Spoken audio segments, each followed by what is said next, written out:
Selamat sore Pak, kami mengucapkan terima kasih banyak atas kesediaan Bapak dalam menghadiri undangan kami, yaitu untuk bersedia kami wawancarai dalam sore hari ini. Tentunya Pak, dalam beberapa kasus menjadi seorang pemimpin itu tidaklah mudah. Kadang kita dalam mengambil keputusan, dilema etika dan bujukan moral itu menjadi bertentangan. Maka yang menjadi pertanyaannya adalah, selama ini Pak, bagaimana Bapak dalam mengidentifikasi kasus-kasus yang merupakan dilema etika dan bujukan moral dari banyaknya mungkin masalah yang Bapak putuskan di sekolah kita? Dalam dilema etika, ada kalanya kita harus berpikir panjang dibandingkan dari berbagai sisi.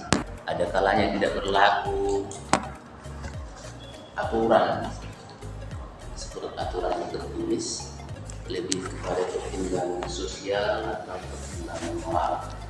Dalam membuat keputusan itu sebaiknya yang saya lakukan biasanya memikirkan lebih dalam, memikirkan lebih jauh, merunut ke belakang. Masih adakah nilai yang bisa saya ambil, nilai positif? Baru setelah final memutuskan yang mana yang menjadi keputusannya, apakah menjadi pilihan adalah etika moral atau etika kerja. Seringkali kendalanya di situ. Misalnya kalau ibu guru terlambat memberikan hukuman, kadang bisa menjadi pertimbangan bukan karena anaknya sakit dan harus dibawa ke rumah sakit bagi ibu. Di situ kadang-kadang bisa dilema antara menegakkan aturan atau etos kerja dengan etika sosial, nilai kemanusiaan. Jadi kadang-kadang lebih memilih etika sosial. Tentu selama ini ada kepentingan yang mungkin secara bersamaan, sama-sama benar dan sama-sama mengandung nilai kebajikan. Nah, yang mau kami tanyakan, bagaimana Bapak menjalankan pengambilan keputusan tersebut? Umumnya saya berdasarkan pertimbangan yang mana yang lebih menguntungkan untuk sekolah. Ketika dua hal itu berbenturan, saya biasanya mengambil keputusan yang mana lebih baik untuk kepentingan sekolah atau kepentingan peserta didik. Meskipun misalnya dalam posisi sulit yang dibenturkan adalah antara guru dengan peserta didik, tetapi dengan pertimbangan bahwa peserta didik itu adalah masa depan, mereka butuh pendampingan, lebih dominan untuk menentukan pilihan untuk kebaikan sekolah atau untuk kebaikan peserta didik. Langkah-langkah atau prosedur seperti apa yang biasa Bapak lakukan selama ini di dalam mengambil sebuah keputusan? Baik, sebelum mengambil keputusan biasanya saya akan kumpulkan dulu data atas kejadian itu. Saya kumpulkan berbagai informasi. Baru setelah itu, data itu, kalau kejadian itu ada guru, maka saya akan melihat catatan guru yang ada pada daftar yang saya buat. Saya akan hubungkan ke sana. Apa yang sudah pernah saya lakukan kepada guru yang bersangkutan, apa yang sudah pernah bimbingan atau bimbingan, apa sudah pernah disampaikan. Lalu jika berhubungan dengan siswa, saya akan tanyakan kepada wali kelas bagaimana kejadiannya selama ini, bagaimana kepribadiannya, bagaimana keluarganya, demikian juga terhadap guru BK.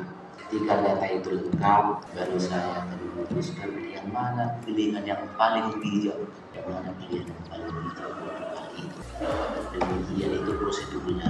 Jadi saya mengumpulkan datanya, baru saya kaitkan dengan data yang ada pada saya, lalu saya gabungkan, lalu melaksanakan kesimpulan. Dari sekian banyak kasus yang sudah pernah Bapak alami, tentu banyak cara dan langkah yang Bapak lakukan. Nah, yang mau saya tanyakan di sini, hal efektif apa yang paling berpengaruh dalam pengambilan keputusan dalam kasus dilema etika? Dalam dilema etika atau itu kan kasus siswa yang paling berpengaruh adalah dengan mendiskusikan terhadap PKS, guru dan guru BK.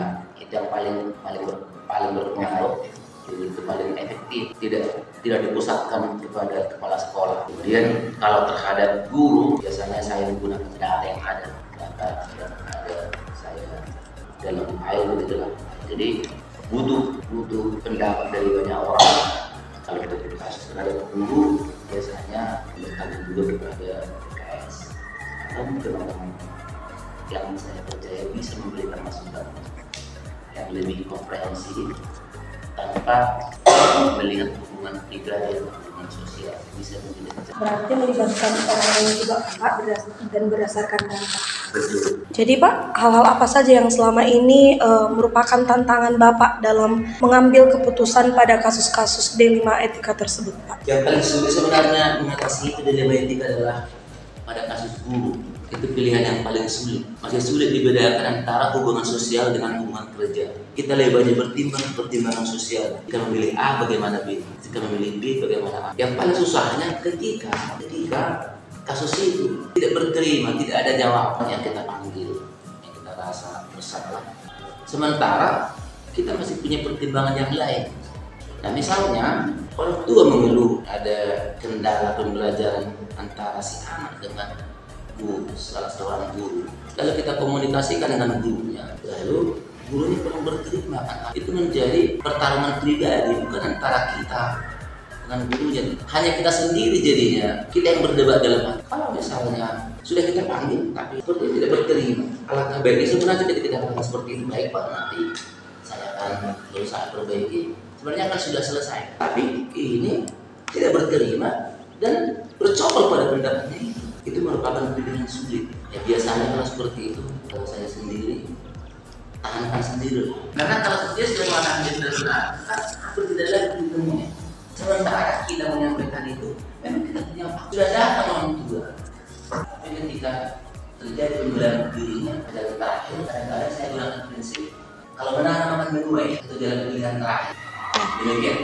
Yang mau saya tanyakan, apakah Bapak memiliki jadwal tertentu atau mungkin Bapak langsung menyelesaikan masalah itu di tempat? Kemudian Pak, kira-kira bentuk atau prosedur seperti apa yang Bapak jalankan? Dalam hal dilema etik biasanya itu kalau berhubungan terhadap siswa itu akan saya selesaikan pada saat itu. Ketika datang aduan atau keluhan dari orang tua, saya akan selesaikan hal itu dengan pertimbangan supaya itu bisa cepat selesai. Dan yang kita jaga adalah jangan sampai berlarut-larut. Kasus itu pasti ada. Itu pertimbangannya sebenarnya. Nah, kalau prosedur untuk itu, saya selalu antara orang tua dengan guru, saya tidak sebenarnya saya punya pilihan tidak dipertemukan, menjaga terjadi bicara yang tidak baik. Tapi ada kalanya ketika saya lihat kondisinya, situasinya kondusif, orang tua ingin klarifikasi, baru saya akan bertemu. Kalau misalnya terjadi pertengkaran, saya tidak pernah. Misalnya bahas yang kurang pas, ketika saya lihat orang tua sudah emosi, saya tidak mau pertemukan. Meskipun dipaksa orang tua itu, saya selalu katakan, saya kepala sekolah. Urusan antara orang tua dengan antara guru, bagaimana guru kami berperilaku, urusan saya bukan urusan orang tua. Maka saya akan sampaikan begitu.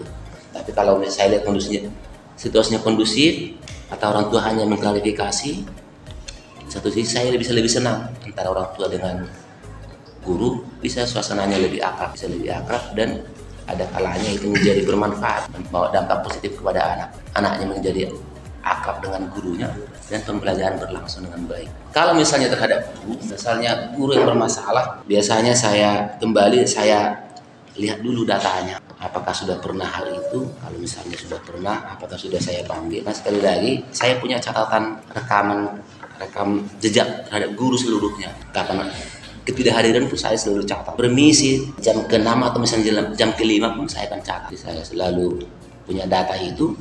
Dan ketika guru misalnya melakukan suatu pelanggaran atau dilema etik, saya akan hubungkan dari situ. Itu acuannya. Dan bisa saja saya tidak pernah mau selesaikan pada saat itu. Saya akan lihat kondisinya dulu.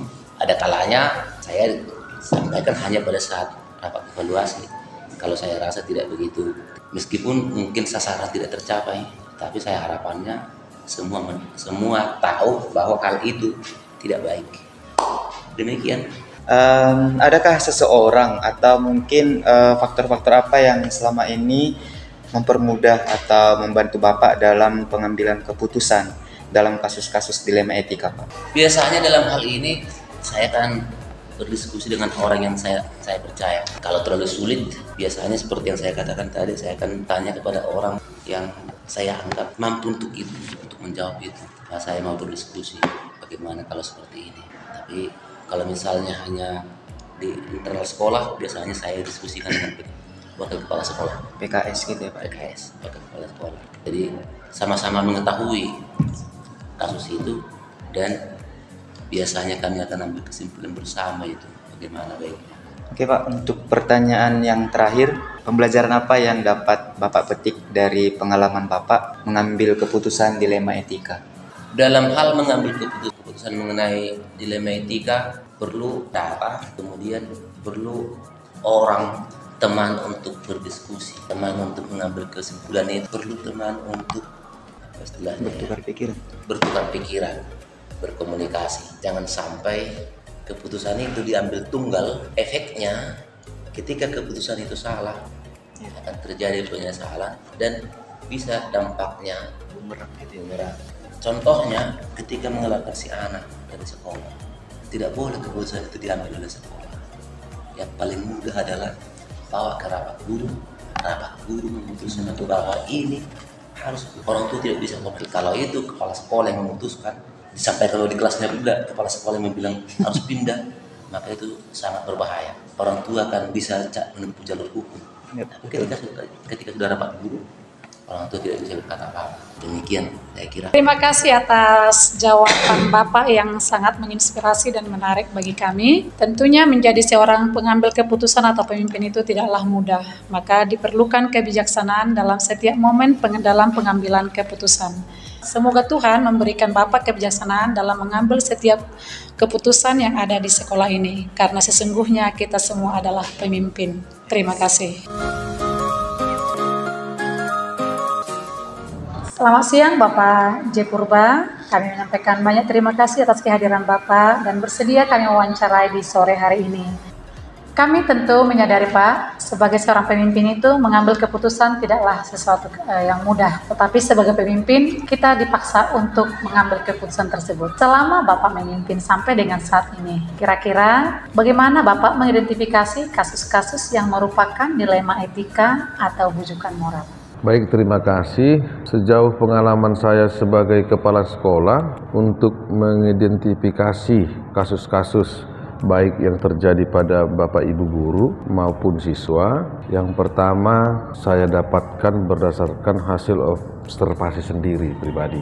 Lalu yang kedua, saya ambil data dari sekolah. Misalnya kalau keterlambatan guru, saya ambil dari hasil data scan pincer. Lalu jika data siswa, itu kita terima dari bimbingan konseling guru BK. Saya kira demikian teknis untuk menemukan atau mengidentifikasi kasus-kasus yang ada di sekolah. Terima kasih. Nah, yang selanjutnya tentu sebagai kepala sekolah, Bapak sering menghadapi ada dua masalah mungkin yang sama-sama memiliki nilai kebajikan, sama-sama memiliki kepentingan. Nah, yang kami ingin tanyakan bagaimana Bapak memutuskan terhadap masalah-masalah tersebut? Silakan Pak. Misalnya kalau ada guru yang terlambat. Jadi guru yang terlambat pasti punya alasan. Bisa jadi alasannya ban bocor, atau anak sakit, atau suami yang sakitnya sudah menahun. Jika kita mengambil keputusan secara aturan yang telah diterapkan di sekolah, bahkan juga sudah ditekankan oleh yayasan, maka sang guru harusnya kita berikan surat peringatan. Namun kalau melihat kasuistiknya terkait kemanusiaan seperti anak sakit yang harus si ibu yang mengurus dan juga suami yang sudah sakit menahun, sebagai manusia yang punya rasa, saya juga sebagai kepala sekolah masih memikirkan kebajikan atau nilai-nilai moral yang membuat ibu itu terlambat. Tapi pada prinsipnya saya selalu mengutamakan kemanusiaan. Biarlah terlambat sedikit, tapi nilai-nilai tanggung jawab si ibu karena sakit menahun itu tetap dia laksanakan. Karena di sekolah juga masih bisa, jika terlambat masih bisa kita atasi dengan minta bantuan guru BK untuk menghandle kelas itu. untuk sementara waktu sebelum si guru datang. Kira-kira begitu menurut saya. Kita lanjut Pak, pertanyaannya, langkah-langkah atau prosedur seperti apa yang biasa Bapak lakukan di dalam menyelesaikan permasalahan selama ini? Kalau misalnya guru bermasalah ataupun siswa, saya kira kita harus memperhatikan data yang sudah ada. Artinya, tanpa kelengkapan data, kita tidak akan berani mengambil keputusan dengan baik. Maka butuh kerjasama untuk siswa misalnya, kerjasama dengan guru BK. Guru BK mendapatkan data dari guru mapel ataupun wali kelas. Nah, jika data-data ini sudah ada, layaklah kita berkolaborasi dengan unsur pimpinan, saya dengan wakil, untuk menyelesaikan itu nanti. Tapi yang penting Bu, kita harus ada data yang lengkap, karena tanpa data nanti bisa sekolah yang bermasalah untuk mengambil keputusan. Saya kira begitu. Baik Pak, semenjak Bapak jadi kepala sekolah kan tentunya sudah banyak kasus yang Bapak tangani seperti itu ya, apalagi di lingkungan kerja. Nah, barusan juga Bapak sudah menjelaskan langkah-langkah yang Bapak ambil ketika menangani kasus tersebut. Dari semua langkah itu, menurut Bapak, apa langkah yang paling efektif ketika mengambil keputusan dalam kasus dilema etika? Baik Ibu, ketika masalah itu sangat kasuistik dan berat dan butuh keputusan yang kehati-hatian, maka saya sebagai manusia biasa lebih memohon bantuan kepada teman-teman sekitar, misalnya Wakasek, pertimbangan guru BK, pertimbangan guru mapel atau wali kelas yang berhadapan langsung atau berkenan langsung dengan kejadian itu, peristiwa itu, kepada siswa misalnya. Saya kira kolaborasi itu penting, lalu juga komunikasi dengan orang tua. Namun sebelum kami memanggil orang tua, pihak sekolah harus sudah memikirkan bagaimana cara menyampaikan kasus ini kepada orang tua tanpa ada rasa menyudutkan antara satu pihak dengan pihak sekolah. Saya kira begitu, Bu. Berarti melibatkan orang lain atau berkolaborasi dengan orang lain ya, Pak? Oke, Pak. Hal-hal apa saja yang selama ini merupakan tantangan bagi Bapak dalam pengambilan keputusan dalam dilema etika ini? Baik, Bu. Tantangan yang terberat dalam hal memutuskan dilema etika tadi ya, Bu ya. Ketika kita harus mengambil keputusan yang fair, maka disitulah seorang pimpinan nantinya, kemungkinan besar ya Bu, keputusan itu akan membuat pimpinan penilaian sebagai pimpinan lah, misalnya begini, pimpinan itu terlalu kejam, pimpinan itu tidak pro terhadap guru, sementara pimpinan itu mati di tengah-tengah sebenarnya. Maaf katanya, pimpinan harus bertanggung jawab keyayasan, sementara saya sebagai pimpinan harus mengayomi anggota. Itu sebenarnya dilema yang paling terberat. Dan mau tidak mau, kalau pimpinan harus mengambil suatu keputusan yang bisa diteladani. Artinya jika kasus itu memang sudah aturannya harus, contoh siswa harus kita kembalikan ke rumah, saya lebih memilih kembalikan ke rumah dengan catatan sudah kolaborasi dengan orang tua terhadap kasus-kasus yang memberatkan ini, dan diharapkan orang tua juga sudah berterima untuk itu. Demikian saya kira Bu, menurut yang saya alami. Apakah Bapak memiliki jadwal tertentu dalam sebuah penyelesaian kasus dilema etika, atau apakah Bapak langsung menyelesaikan di tempat?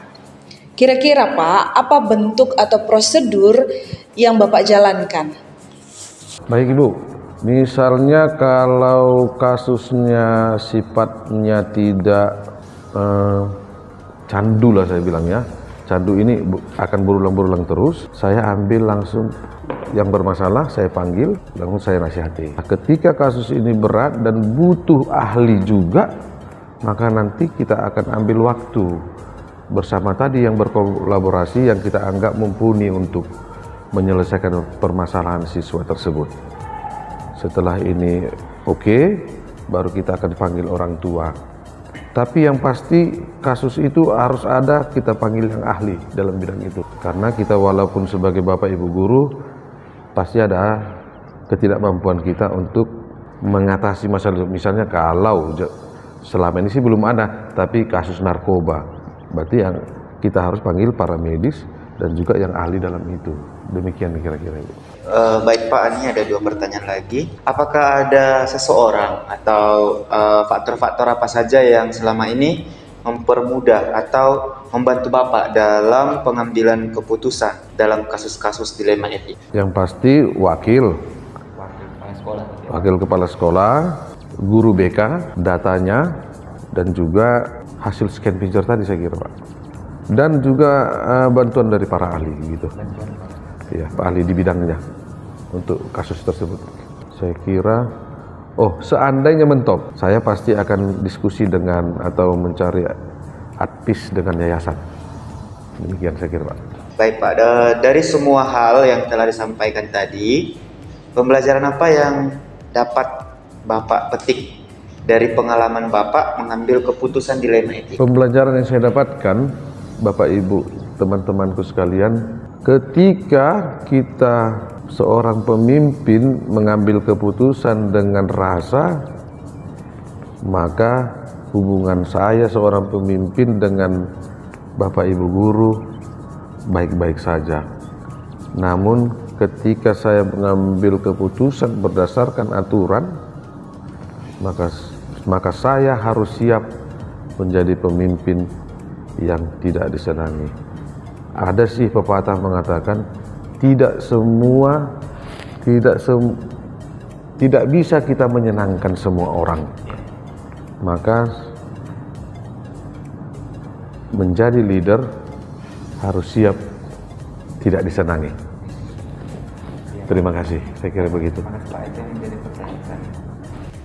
Terima kasih atas pengalaman menarik dan pengalaman yang Bapak berikan kepada kami. Menjadi seorang pengambil keputusan itu tentunya tidaklah mudah. Diperlukan kebijaksanaan untuk setiap keputusan yang kita ambil. Karena sesungguhnya kita adalah seorang pemimpin, baik untuk diri sendiri maupun untuk orang lain.